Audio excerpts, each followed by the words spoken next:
آپ جو ہیں وہ ٹیکس جو ہے وہ ایک جیسا کر دیں، یکساں، سروسز پہ، زراعت پر، انڈسٹری پر، اور لو کر دیں. ٹیکس نیٹ براڈ ہو جائے گا، ٹیکس کلیکشن بھی اچھی ہو جائے گی، لوگوں پہ بوجھ بھی نہیں پڑے گا. لیکن اس کے لیے تو حکومت کی اپنی ریٹ بڑی مضبوط ہونی چاہیے نا، اس میں طاقت ہونی چاہیے. شاید بھائی آپ کیا کہیں گے؟ تھینک یو ویری مچ مسعود. میں تو شروع کروں گا آپ کے ریونیو کے اہداف سے، جس بات کا آپ کہیں یہ کیسے جمع ہوں گے. دیکھیے کل بھی میں نے آپ کو ایک بات یہ کہی تھی، انڈاکیومنٹڈ اکانومی سے اتنا پیسہ نکالنا بڑا مشکل ہوگا. تو اس کے لیے آپ کو کیا کرنا پڑے گا، جو ڈائریکٹیوز آپ کو آئی ایم ایف نے دیے ہیں آپ کو ان کے اوپر جانا پڑے گا. آپ کو وہ چیزوں کو کنسیڈر بھی کرنا پڑے گا اور اس کے اوپر سخت سٹیپ اٹھانے پڑیں گے. میں آپ کو یہاں پہ ایران کی ایک مثال دیتا ہوں کہ جب ایران کے اندر پابندیاں لگیں تو سب سے پہلا جو انہوں نے قانون پاس کیا نا، وہ انہوں نے ذخیرہ اندوزی پہ قانون پاس کیا. آپ کے ملک کا مسئلہ یہ کہ جب بھی بجٹ آتا ہے تو اس کو سمجھنے والے 20% ہیں اور 80% کو کچھ نہیں پتا. وہ یہ صرف چاہتے ہیں کہ ان کی بیسک نیسیسٹی آف لائف میں کوئی فرق نہ آئے یا کم ہو اس کو.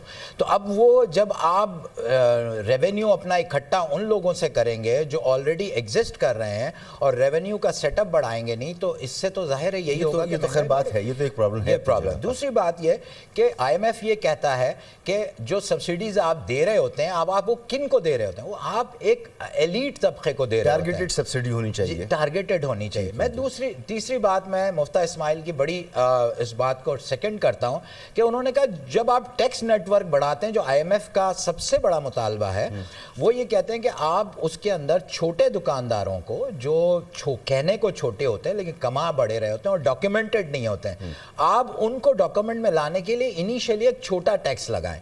پاکستان کے اندر آپ گن لیں تو آپ کو 50 لاکھ کم از کم ایسے دکاندار ملیں گے جو ٹیکس نہیں دیتے. آپ ان کو اگر 3,000 روپے بھی لگاتے ہیں جیسے مفتہ صاحب کہتے ہیں، تو میں یہ سمجھتا ہوں کہ اس کے اندر فرق تو پڑے گا اس ریونیو کو کلیکٹ کرنے میں.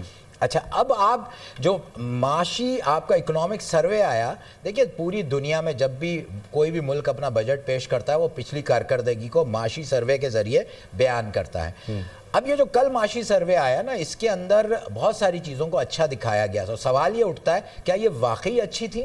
فار ایگزامپل اس کے اندر جو میں کیونکہ انڈسٹری سے تعلق رکھتا ہوں تو اس میں یہ دیکھ رہا ہوں کہ میری انڈسٹری کو فلرش دکھایا گیا ہے اور ٹیکسٹائل کو ڈاؤن دکھایا گیا ہے. تو ٹیکسٹائل، جبکہ اگر آپ یہ دیکھیں لاسٹ 2 ایئرز میں ٹیکسٹائل نے فلرش کیا ہے، اس کی ایکسپورٹ بڑھی ہے، اور ہمارے لیدر سیکٹر کی یا دوسرے اس کی ایکسپورٹ ڈاؤن ہوئی ہے. تو یعنی اس کا مطلب ہے کہ کہیں نہ کہیں معاملہ فشی ہے. تو اس چیز کو ہمیں حقیقت پہ ریفرنس ہم وہاں سے لیتے ہیں نا جہاں سے ہمارے فائدے کی چیز ہوتی ہے. نمبرز اس طرح کے لیتے ہیں